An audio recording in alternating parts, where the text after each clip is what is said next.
जी प्यारे बच्चों, अस्सलाम वालेकुम। मुझे उम्मीद है कि आप खैरियत से होंगे।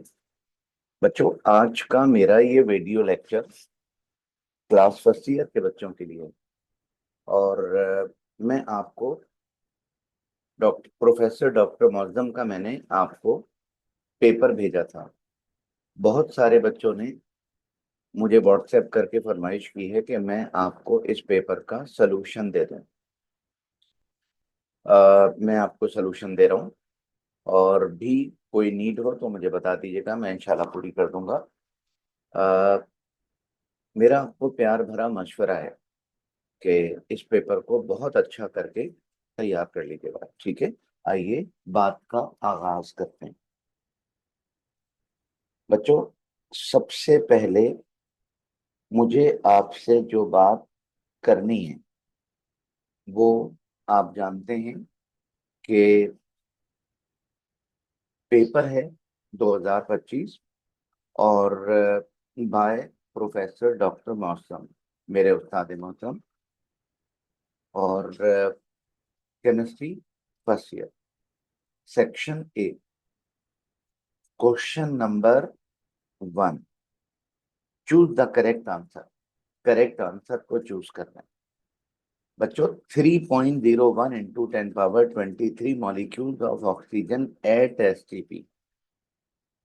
आप में से जो समझदार बच्चे हैं जिन्होंने मैं कॉलेजिएट का कंप्रीहेंसिव एग्जाम का पेपर दिया था, ये वाला एमसीक्यूज मैंने आपको उसमें भी दिया था। आपको दोबारा समझा रहा हूं। बच्चों, 6.02 into 10 to the power 23 molecule का मतलब है 1 मोल। इतने मॉलिक्यूल का मतलब 1 मोल, और 1 मोल का एसटीपी पर वॉल्यूम होता है 22.41 डेसीमीटर क्यूब। ठीक है। अच्छा, अगर मॉलिक्यूल 3.01 इंटू 10 पावर 23 हो तो मतलब हुआ हाफ मोल। हाफ मोल का मतलब हुआ हाफ वॉल्यूम, 11.20, 11.205। ओके। तो आप अगर गौर करें आंसर्स पर, तो 11.2 इसका आंसर है। ठीक है बेटा, चलिए अगली बात करते हैं। Number of molecule in these pair are same. Number of molecule किस में सेम होंगे? बच्चों, नंबर ऑफ मॉलिक्यूल उसमें सेम होते हैं जिसमें मोल सेम हो। ठीक है। आप अगर गौर करें, 10 gram hydrogen upon molar mass, ये बन गया 5 मोल। और 80 ग्राम CH4, मोलर मास 16, 16 5 × 80। इसका मतलब ये हुआ कि ऑप्शन सी के मोल बराबर हैं, और अगर मोल बराबर हैं तो मॉलिक्यूल भी बराबर होंगे। तो करेक्ट ऑप्शन जो मिला हमें वो सी। बच्चों, by emitting alpha particle. Alpha particle का मतलब हीलियम न्यूक्लियाई 2 4 +2। ठीक है। By emitting alpha particle, uranium 238 convert into the following. मेरा बेटा, जब अल्फा पार्टिकल निकलेंगे तो मास कम हो जाएगा 4। अब आप ये देखिए, 238 में से 4 माइनस कर दीजिए तो बाकी बचा 234। तो करेक्ट जो ऑप्शन मिला वो डी है। बच्चों, for the reaction the relation between Kc and Kp। आप जानते हैं कि Kp is equal to Kp is equal to Kp Kc के बराबर होता है, लेकिन Kp is equal to Kc RT की पावर RT की पावर डेल्टा N। ठीक है। अच्छा, आप अगर इस रिएक्शन को देखें तो प्रोडक्ट के मोल कितने, 4 और रिएक्टेंट के 2। तो डेल्टा N क्या होगा, 4 - 2 यानी 2। ठीक है। अच्छा, इसका मतलब ये हुआ, इसका मतलब ये हुआ कि इस रिएक्शन का Kp बड़ा होगा। अब बताइए बेटा, ऑप्शन कहाँ नजर आ रहा है आपको, ऑप्शन ये रहा, Kp। आगे बढ़ते हैं। Under similar condition rate of diffusion of carbon dioxide is equal to, carbon dioxide का रेट ऑफ डिफ्यूजन बराबर होगा इसके, ये क्या है, ये मेरा बेटा प्रोपेन है। और प्रोपेन का मोलर मास निकालें तो कार्बन 12 3 36 और हाइड्रोजन 8, ये बन गया 44। तो कार्बन डाइऑक्साइड का मोलर मास और प्रोपेन का मोलर मास दोनों बराबर हैं। तो इसका मतलब करेक्ट ऑप्शन सी होगा, दोनों का रेट ऑफ डिफ्यूजन बराबर होगा। The maximum number of electron in particular sub energy level is given by, बच्चों सब एनर्जी लेवल मतलब ऑर्बिटल। ऑर्बिटल में अगर इलेक्ट्रॉन की तादाद पता करनी हो तो फार्मूला n² है। Balmer series in hydrogen spectrum is produced when an electron transition from higher energy level to, बात किसकी हो रही है बेटा, बेलमर सीरीज की। तो बेलमर सीरीज में इलेक्ट्रॉन हायर लेवल से जंप करता है 2 ऑर्बिट में। और which of the following molecule possess strongest London dispersion forces, बच्चों लंदन डिस्पर्शन फोर्सेस नियोन में सबसे ज्यादा स्ट्रॉन्ग होंगी। The reverse process of vaporisation, vaporisation का रिवर्स प्रोसेस होता है condensation. This is not the property of crystalline solid, बच्चों isotropy amorphous में होती है, क्रिस्टलाइन में नहीं। बाकिया जितनी भी प्रॉपर्टीज हैं ये सब क्रिस्टलाइन सॉलिड में होती हैं। Which of the following oxide is amphoteric, बच्चों ये एल्युमिनियम ऑक्साइड मैं आपको पहले भी बता चुका हूं, ये एम्फोटेरिक है। इस एल्युमिनियम ऑक्साइड का रिएक्शन एसिड से करें तब भी सॉल्ट और वाटर बनता है। और अगर इस एल्युमिनियम ऑक्साइड का रिएक्शन अगर आप बेस से करें तब भी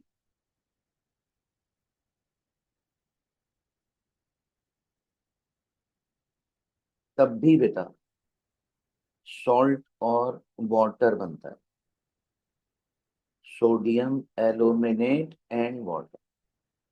ओके, इसका मतलब एल्युमिनियम ऑक्साइड एक एम्फोटेरिक ऑक्साइड है।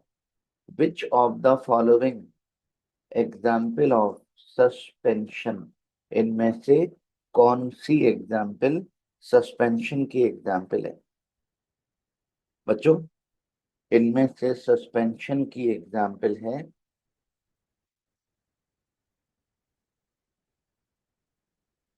इसमें से सस्पेंशन की एग्जाम्पल है मिल्क और ब्लड, ये तो कोलाइड। सस्पेंशन की एग्जाम्पल बेटा इसमें मडी वाटर। ठीक है, चलें। वैसे एक बात बताऊं, करेक्ट ऑप्शन ये वाला भी हो सकता है, ये भी सस्पेंशन की ही एग्जाम्पल है। इन दोनों में से कोई भी करेंगे, मडी वाटर ज्यादा बनाते हैं। Unit of rate constant of second order, first order का सेकेंड इनवर्स, सेकेंड ऑर्डर का मोल पर डेसीमीटर क्यूब सेकेंड इनवर्स, बच्चों ये वाला ऑप्शन होगा। order of reaction whose rate of reaction is entirely depend of the concentration of reactant. Order of a reaction whose rate of reaction is entirely independent, concentration पर जो depend नहीं करता वो zero order reaction होता है। और बच्चों sum of exponent of concentration in term in the rate equation is called order of reaction. In the reaction, the conjugate in the reaction, ये reaction है, ठीक है। conjugate acid of ammonia, ammonia का conjugate acid इन चार option में से कौन सा होगा?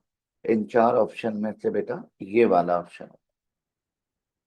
An example of solution which consists of completely miscible liquid, water and alcohol, water and phenol, water and benzene, water and mud. तो इसकी एग्जाम्पल है completely mixable water and alcohol. ये बच्चों आपके 17 MCQs मुकम्मल हुए। सेक्शन बी की तरफ चलते हैं। Define the following. अब ये मौका ये डेफिनेशन समझाने का नहीं है, मुझे उम्मीद है कि आपने अब तक इनको याद कर लिया होगा। क्वेश्चन नंबर 2 मेरा बेटा आपसे कह रहे हैं एल्युमिनियम का क्लोरीन से रिएक्शन करते हैं जब, तो बनता है एल्युमिनियम क्लोराइड। बैलेंस करने के लिए यहाँ 3, यहाँ 2 और यहाँ 2 लगा दीजिए। Aluminium chloride is use in the manufacture of rubber. Okay, it is produced by the following by allowing aluminium to react chlorine. Reaction दे दिया, अभी तक सवाल शुरू नहीं हुआ। आपसे कह रहे हैं when 160 gram aluminium react with chlorine, 160 gram aluminium का क्लोरीन से रिएक्शन हुआ तो 650 ग्राम एल्युमिनियम क्लोराइड इज प्रोड्यूस। ये मेरा बेटा प्रैक्टिकल यील्ड है, मतलब actual yield. What is the percentage yield of aluminium chloride? आपको परसेंटेज यील्ड मालूम करनी है। बताइए क्या करेंगे? सॉल्यूशन की हेडिंग बनाकर इक्वेशन लिखेंगे, जिसका मास गिवन है उसके नीचे उसका मोलर मास लिखेंगे, जिसका मास निकालना है उसके नीचे उसका मोलर मास लिखेंगे और इन दोनों में लगा देंगे मास मास रिलेशनशिप। तो बताइए बेटा मास मास रिलेशनशिप कैसे लगाएंगे? 54 ग्राम एल्युमिनियम प्रोड्यूस 267 ग्राम एल्युमिनियम क्लोराइड, 1 ग्राम से इतना और 160 ग्राम से इतना बने। ये हमें थ्योरेटिकल यील्ड मिल गई। अब क्या करेंगे? परसेंटेज यील्ड मालूम करेंगे। तो practical yield upon theoretical yield into 100। बच्चों आंसर आ गया, जरूर कर लीजिएगा। ये क्वेश्चन मैंने आपको पहले भी करवाया था, ठीक है। चलें चलते हैं बच्चों क्वेश्चन नंबर 2 का पार्ट नंबर 3। आप देख रहे हैं कि एल्युमिनियम सल्फाइड का हाइड्रोक्लोरिक एसिड से रिएक्शन हुआ तो सिल्वर क्लोराइड बना और hydrogen sulphide. Silver sulphide is an anti microbial agent. Silver sulphide की बात हो रही है इसकी। In an experiment 24.8 gram is reacted with excess of hydrochloric acid. Okay, अच्छा अब आपसे कह रहे हैं बच्चों आपको आपको डेटा बनाना पड़ेगा। क्या दिया हुआ है आपको? मास ऑफ Ag2S कितना? 24.8 ग्राम। ठीक है। अच्छा, as given in the following reaction mass of calculate mass of silver chloride. आपको मास ऑफ सिल्वर क्लोराइड ये निकालना है, और इसके अलावा आपको volume of H2S at S T. ठीक है बेटा, चलें जल्दी से बताइए। आ, समझ तो गए होंगे कि इन दोनों में मास मास रिलेशन लगेगा और इन दोनों में मास वॉल्यूम। तो क्या करेंगे? सॉल्यूशन की हेडिंग बनाकर इक्वेशन लिखेंगे। जिसका मास गिवन है उसके नीचे उसका मोलर मास, और जिसका मास निकालना है उसके नीचे उसका मोलर मास, और जिसका वॉल्यूम निकालना है उसके नीचे उसका मोलर वॉल्यूम। चलें जल्दी से बताइए बेटा। इन दोनों में मास मास रिलेशन लगाएंगे। 248 ग्राम सिल्वर सल्फाइड प्रोड्यूस 287 ग्राम सिल्वर क्लोराइड, 1 ग्राम से इतना, और 24.8 ग्राम से जो आंसर मिलेगा वो बच्चों इतना होगा, मास ऑफ सिल्वर क्लोराइड। अब बताइए अब क्या करें? अब मेरा बेटा इन दोनों में लगाएंगे mass volume relation. 248 gram silver sulphide produce 22.41 decimetre cube H2S, और 1 ग्राम से इतना, और 24.8 ग्राम से बनेगा इतना। तो आपने पहले पार्ट में मास निकाला और दूसरे पार्ट में वॉल्यूम। अगर आप ये न्यूमेरिकल ना कर सकें तो ये वाला question. Ammonia can be produce by heating together solid ammonium chloride and calcium hydroxide. If a mixture containing 100 gram of each of these solids is heated, determine limiting reactant and mass of ammonia gas produced. चलें जल्दी से बताइए बेटा क्या क्या given है।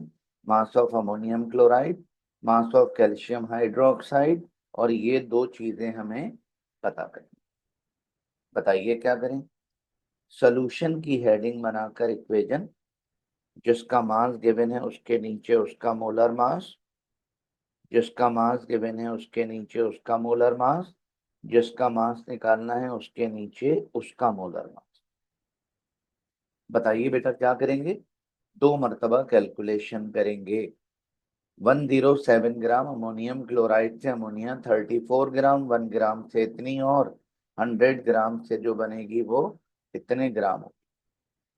74 ग्राम calcium hydroxide से ammonia 34 ग्राम बनेगी, 1 ग्राम से इतनी, 100 ग्राम से इतनी। अब आप पहचानिए कि किस से कम बन रही है दोनों 100 ग्राम, लेकिन कम बनाने वाला अमोनियम क्लोराइड है। तो पता चल गया क्या?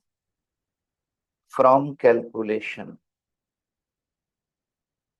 From calculation we got that NH4Cl is the limiting reactant, and hence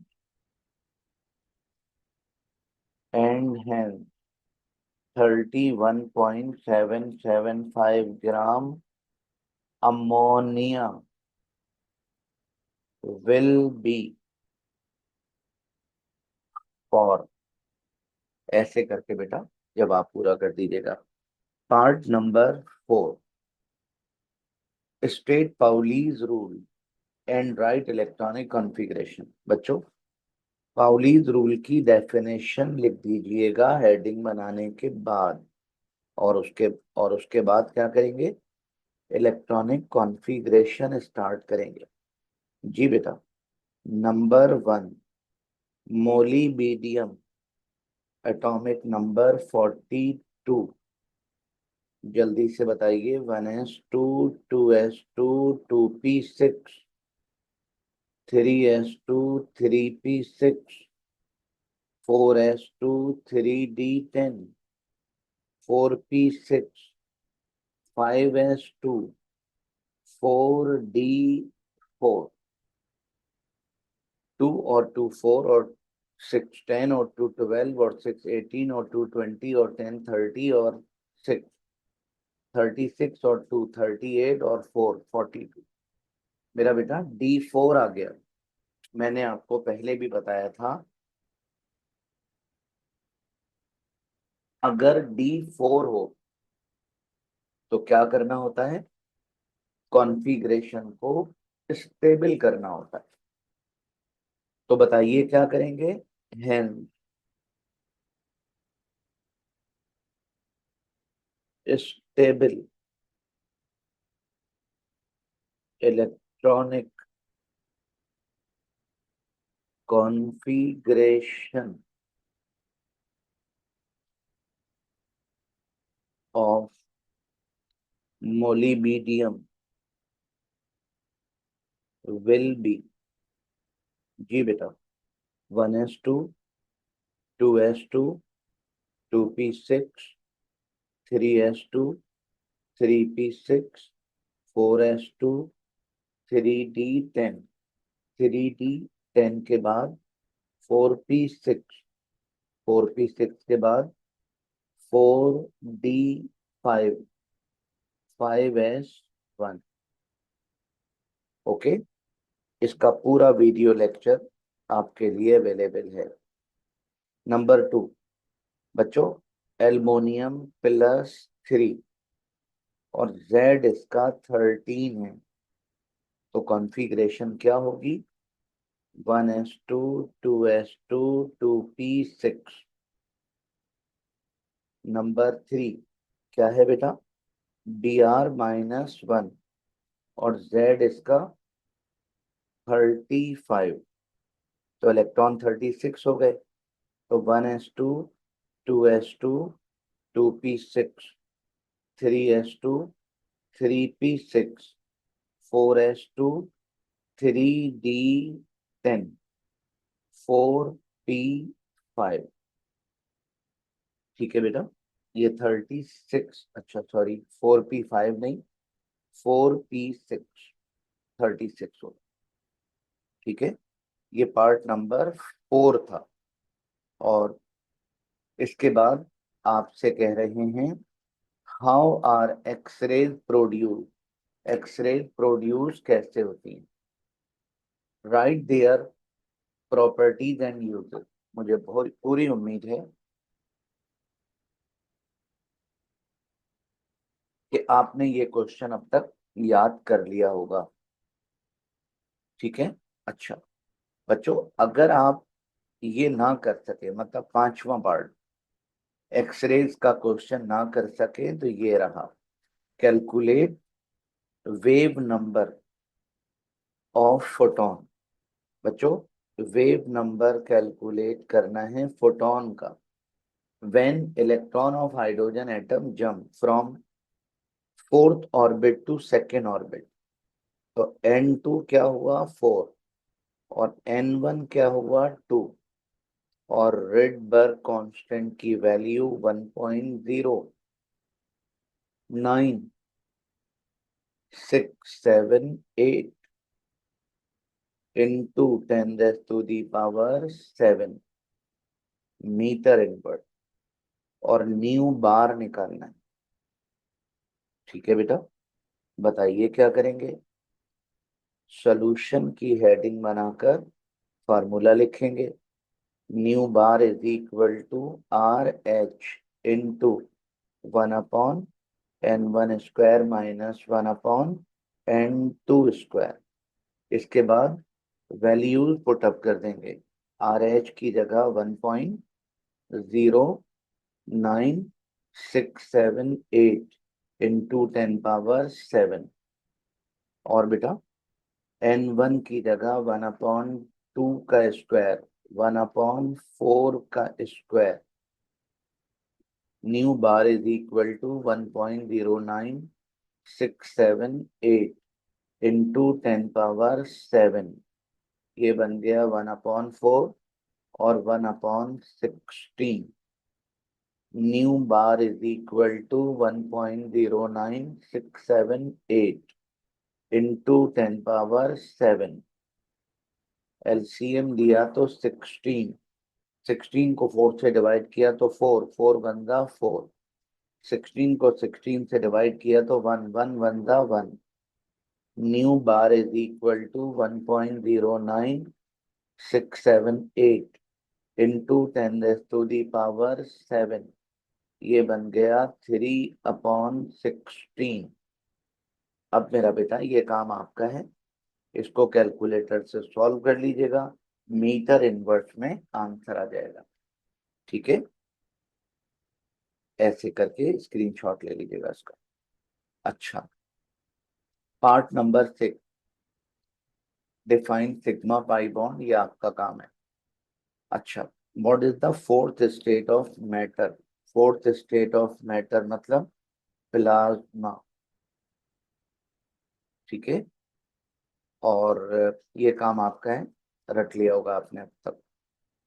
बच्चों, define diffusion and effusion state Graham's law of diffusion. Diffusion को डिफाइन करना है, इफ्यूजन को डिफाइन करना है, और ग्राहम्स लॉ स्टेट करना है।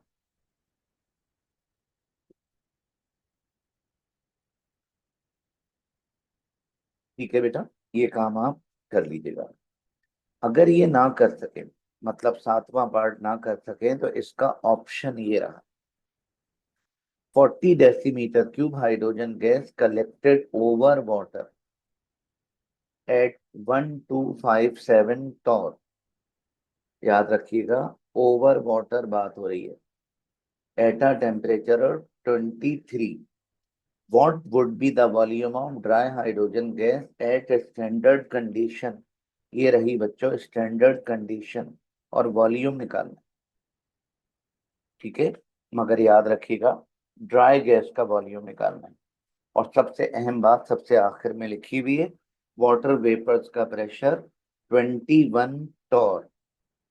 तो इसमें से इसको माइनस कर दिया तो P1 आ गया। अब बताइए, अब क्या करेंगे? फार्मूला लगाएंगे।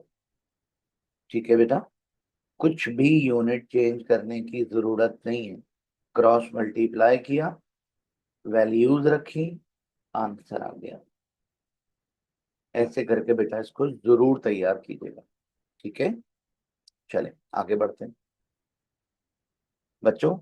8वां पार्ट है define hydrogen bond. Hydrogen bond define करना है। अच्छा, explain effect of hydrogen bonding on the following. Hydrogen bonding का फॉलोइंग पर क्या इफेक्ट होता है? मुझे उम्मीद है कि आपने अब तक इसको याद कर भी लिया होगा। What is liquid crystal? ये क्वेश्चन मैंने आपको मेट कॉलेजिएट के कंप्रिहेंसिव एग्जाम में भी दिया था। What is liquid crystal? Right it's uses, इसके यूजेस बताने हैं, और एवरी डे लाइफ में प्रॉपर्टीज पूछी भी नहीं है, लेकिन एहतियातन प्रॉपर्टीज भी कर लीजिएगा। ये पूरा क्वेश्चन था जो मैंने आपको मैथ कॉलेजिएट के कंप्रिहेंसिव एग्जाम में दिया था, इसको एज इट इज याद कर लीजिएगा। बच्चों, नवा पार्ट है state Lewis acid base theory. Lewis theory बतानी है और ये वाली एग्जाम्पल देनी है। ठीक है, जब मैंने आपको क्लास में ये बात समझाई थी तो ऐसे करके एग्जाम्पल लिखी थी, अमोनिया और BF3, और इन्होंने क्या किया, अमोनिया को ऐसे ही रखा और एल्युमिनियम क्लोराइड कर दिया, इससे कोई फर्क नहीं पड़ता। लोन पेयर नाइट्रोजन ने दिया, नाइट्रोजन लोन पेयर देगा, और यूं अमोनिया और एल्युमिनियम क्लोराइड के दरमियान बॉन्ड बन जाएगा। ऐसे करके बेटा आप इसका जवाब देंगे। Define latest energy, how it varies with ionic size. आपको याद होगा मैंने आपको ये क्वेश्चन कंप्रिहेंसिव एग्जाम के पेपर में भी दिया था। मेरी बात मान लीजिएगा, मैं कॉलेजिएट का कंप्रिहेंसिव एग्जाम और ये वाला पेपर 100% कीजिएगा। चलें, तो लेटेस्ट एनर्जी और how it varies with ionic size and it's charge. तो आयोनिक साइज और चार्ज ये मैं आपको पहले भी समझा चुका हूं, दे चुका हूं, इसको याद कर लीजिएगा। पार्ट नंबर बच्चों ये 10 था। Part number 11, reaction of methane with hydrogen sulphide. Methane का हाइड्रोजन सल्फाइड से रिएक्शन हुआ तो कार्बन डाई सल्फाइड बना। ओके, आपसे कह रहे हैं इफ केसी, आपको केसी की वैल्यू गिवन है, आपको टेम्परेचर गिवन है और कैलकुलेट करवा रहे हैं के पी। अच्छा, केपी कैलकुलेट करने के लिए आर मौजूद होना चाहिए, आपके दिमाग में होगा। इक्वेशन को देखें तो 1 मोल इसका और 4 मोल इसका, कितने हो गए 5। 1 मोल इसका और 2 मोल इसके, कितने हो गए 3। तो डेल्टा एन निकला 3, डेल्टा एन निकला 2। केपी निकालना है। बताओ बेटा क्या करोगे। केपी निकालने के लिए टेम्परेचर को केल्विन में कन्वर्ट किया और रिलेशन अप्लाई कर दिया और यूं आंसर आ गया। ठीक है, ऐसे करके आप इसकी तैयारी जरूर कीजिएगा। Part number 12, predict the shape of the following molecule. बच्चों फॉलोइंग मॉलिक्यूल के शेप प्रिडिक्ट करना है on the basis of valence shell electron pair repulsion theory. आप अगर गौर करें बोरोन के, आप अगर गौर करें बोरोन के लास्ट ऑर्बिट में इलेक्ट्रॉन होते हैं 3। फ्लोरीन से शेयरिंग हो गई, फ्लोरीन से शेयरिंग हो गई और ये बन गया BF3। ठीक है, ये बच्चों सेंट्रल एटम, और सेंट्रल एटम के वैलेंस शेल में मुझे बताइए बॉन्ड पेयर कितने हैं 3 और लोन पेयर 0। आप जानते हैं बॉन्ड पेयर अगर 3 हो और लोन पेयर 0 हो तो स्ट्रक्चर होता है ट्राइगोनल। ठीक है, आपसे शेप प्रेडिक्ट करने को कह रहे हैं तो आपने बताना है according to valence shell theory BF3 has a trigonal planar shape. This is because of, बच्चों this is because of the central atom boron in BF3 has 3 bonding pair of electron with no lone pair. These 3 bonding pair arrange themselves in a flat trigonal shape to minimize electron repulsion, resulting in a trigonal planar geometry with bond angle 1020। बच्चों अगर shape predict explain करने को नहीं कह रहे, predict करने को कह रहे हैं तो ये लिखने की जरूरत नहीं है। हेडिंग बनाइए और शेप बना दीजिए जैसे मैंने बनाया। ठीक है, और ये देख लीजिए ऐसे करके शेप बना दीजिएगा और शेप के बराबर में ये बॉन्ड पेयर लोन पेयर की तादाद लिख दीजिएगा। लाजमी करना है अपने 100% इस क्वेश्चन को। ये मैं कॉलेजिएट के कम्प्रीहेंसिव एग्जाम में भी दिया था बच्चों। कार्बन डाइऑक्साइड में कार्बन के पास 4 इलेक्ट्रॉन हैं जो शेयर हो गए ऑक्सीजन के साथ। मतलब कार्बन डाइऑक्साइड ऐसा होता है, सेंट्रल एटम के पास इलेक्ट्रॉन के पेयर कितने हैं बेटा? सेंट्रल एटम के पास एक और एक दो, दो और एक तीन। अच्छा, अब आपने इसके शेप के बारे में लिखना है। डाइगोनल शेप होता है 180 एंगल के साथ। तो it is present in AX2 type. AX2 type का है, मतलब carbon dioxide. when central atom is surrounded by two active set of electrons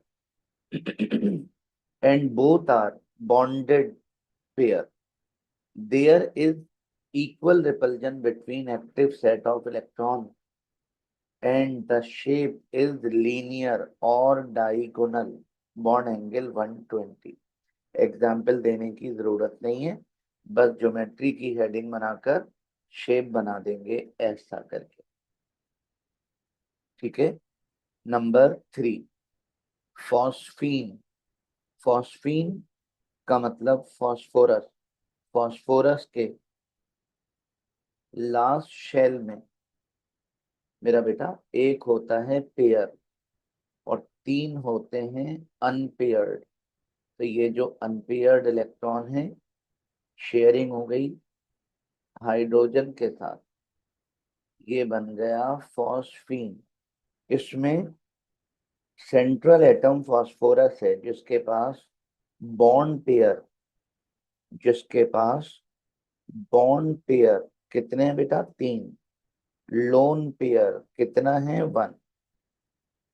अगर बॉन्ड पेयर 3 हो और लोन पेयर 1 हो तो शेप कहते हैं ट्राइगोनल पायरामाइडल। ठीक है।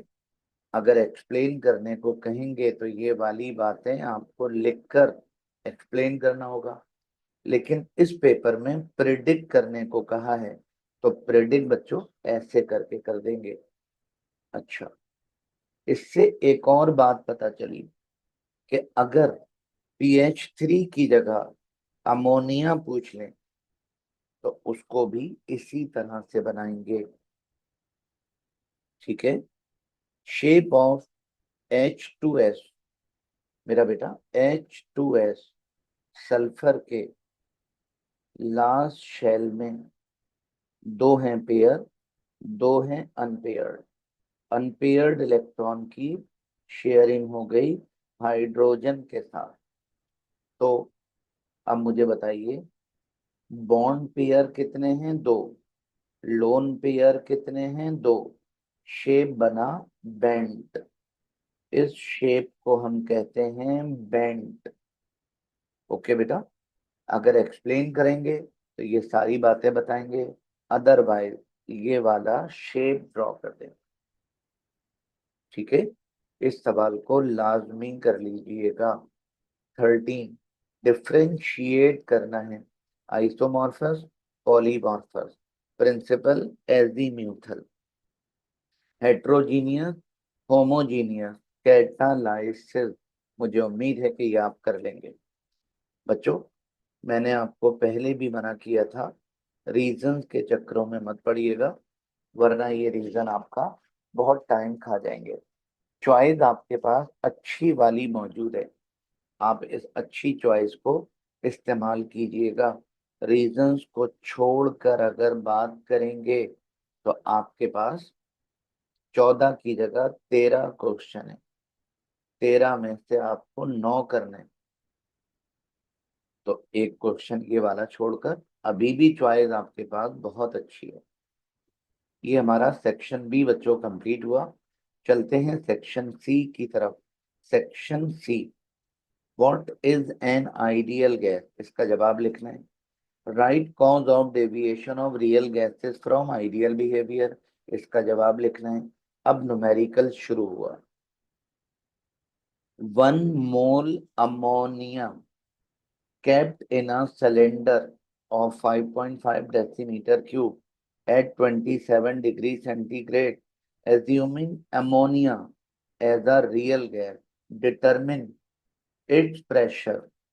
The van der Waal constant आपको गिवन है, ए भी गिवन है, बी भी गिवन है, और प्रेशर निकालो। बताओ बेटा क्या करोगे? वेंडर वेल इक्वेशन इस्तेमाल करेंगे। तो ये हमने वेंडर वेल इक्वेशन इस्तेमाल कर ली। पी निकालना है, तो ए की जगह ए, एन की जगह एन का स्क्वायर, एक एन का स्क्वायर हो गया, वी का स्क्वायर हो गया, तमाम वैल्यूज रख दी, सॉल्व कर लिया, आंसर आ गया। बच्चों ये क्वेश्चन मैंने आपको कई बार करवाया है, लाजमी कर लीजिएगा। तो आपने अगर what is an ideal gas, write the causes of deviation of real gases, deviation from ideal behavior। 4 number इसके हो गए, 4 नंबर न्यूमेरिकल के हो गए, ए पार्ट 8 नंबर का। बहुत एहतियात कीजिएगा, क्योंकि एहतियात अफसोस से बेहतर होती है। बच्चों इसके बाद B part, write effect of Bohr atomic model, write defect in Bohr atomic model and drive an expression for the radius. बच्चों बोहर एटॉमिक मॉडल के डिफेक्ट बताने हैं और रेडियस की इक्वेशन जो बारहा मैं आपसे कह चुका हूं आपने करनी है। और what is buffer solution, buffer solution लिखना है। Explain how it resist change in pH and mention it application. ये काम आपका है। अच्छा ये हमारा क्वेश्चन नंबर आई थिंक 3 था, 3 का ए और बी। और question number 4, what is mean by rate of chemical reaction, discuss the effect of temperature and catalyst on the rate of reaction। आपका काम है इसको करना, ठीक है। अच्छा इसी का बी पार्ट आपसे कह रहे हैं कि how is KC use in predicting the direction, direction predict करने के लिए केसी किस तरह इस्तेमाल करते हैं, ये अलग बात हो गई। Determine KC of an esterification process if 180 gram acetic acid and 138 gram ethanol were mixed at 298 Kelvin। बच्चों एसिडिक एसिड दिया हुआ है 180, इसको मोल में कन्वर्ट कर देंगे divided by molar mass. Ethyl alcohol दिया हुआ है 138, इसको मोल में कन्वर्ट कर देंगे मोलर मास 46। जब तक ये दोनों इतने इतने रहेंगे तब तक प्रोडक्ट 0 रहेगा। ठीक है बेटा। अच्छा आगे लिखा हुआ है after equilibrium is establish 60 gram unused acid were present, 6 gram acid बाकी बच गया, इसको भी मोल में कन्वर्ट कर लिया, मोल में कन्वर्ट किया तो ये आ गया, तो एसिड बाकी बचा 1 मोल। इक्वेशन ये कह रही है कि दोनों इक्वल इक्वल रिएक्ट होंगे, और हैं भी दोनों इक्वल। 3 मोल ये है, 3 मोल ये है, तो 1 मोल ये बचा तो 1 मोल ये भी बचेगा। और जितनी कमी इधर हुई है उतना ही इजाफा हो जाएगा उधर। केसी निकालना है। बताओ बच्चों केसी निकालने के लिए mole upon volume, mole upon volume, mole upon volume. KC की वैल्यू आ गई विदाउट एनी यूनिट। ठीक है। आखिरी क्वेश्चन है 5, state Le Chatelier principle, how does it help in getting maximum yield of ammonia by Haber process। क्या मतलब? State ली शैटलियर principal. ली शैटलियर principal का statement लिखना है बस। उसके बाद how does it help in getting maximum yield, यानी वो जो आपने एप्लीकेशन पढ़ा था, आपने उसके बाद ये लिखना होगा। और बी पार्ट में describe by hybridisation of carbon atom in CH4 C2H4 your answer with orbital diagram. मेरा बेटा ये रहा मीथेन और ये रहा इथीन। ठीक है, आपने इनका ऑर्बिटल डिस्क्राइब करना है। तो मीथेन का मैं आपको बनाकर दिखा देता हूं, शायद बना हुआ देखकर आपको याद भी आ जाए। ऐसे करके बेटा, ये sp3 sp3 sp3 sp3 और ये हाइड्रोजन। ठीक है, तो इसको डिस्क्राइब करना है। और रही बात इथीन की, तो बच्चों इथीन में क्या होगा? sp2 sp2 sp2 और ये रहा अनहाइब्रिडाइज पी, एक कार्बन और ये दूसरा कार्बन, ये दूसरा कार्बन। ऐसे बनेगा बेटा, ये सिग्मा बॉन्ड बन गया और ये पाई बॉन्ड बन गया। sp2s sp2s sp2s sp2s। मुझे उम्मीद है कि आपको याद आ गया होगा और आप इसको लाजमी करेंगे। और खुदा ना खास्ता अगर ना कर सके तो how are colloidal solution differ from true solution. मतलब कोलाइडल सोल्यूशन और ट्रू सोल्यूशन, कोलाइडल सोल्यूशन और ट्रू सोल्यूशन, इन दो के डिफरेंसेस देने हैं आपने। Write 5 properties of colloidal solution, ये काम करना होगा। ठीक है बच्चों, यहाँ पहुंचकर ये डॉक्टर मौजम का पेपर कंप्लीट हुआ। मेरी आपसे गुजारिश है, मेरी बात मान लीजिएगा।